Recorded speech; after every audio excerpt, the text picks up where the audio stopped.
casa vam estar fent proves. D'esta manera, Instrumental de las cámaras que retiro. el vehículo está completamente equipado.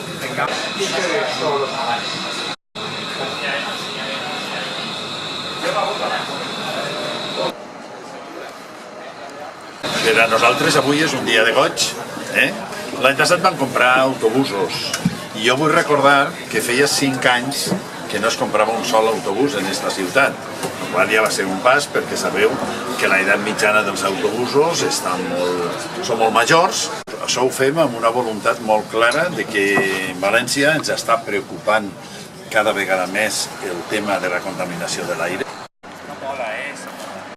I és molt important per a la ciutat de València, sigui igual que les demés en tot Espanya i Europa, que ja tenen autobusos elèctrics. Així la cosa estranya és que no hi havia.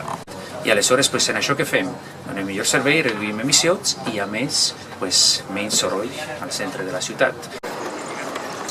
Des de l'EMET se van fixar un pla de reducció de contaminants global, però on més contaminen és rodant els nostres autobusos, que té per objectiu assolir una reducció del 20% l'any 2030. I per a poder fer-ho no tenim altra alternativa que canviar el tipus de vehicles.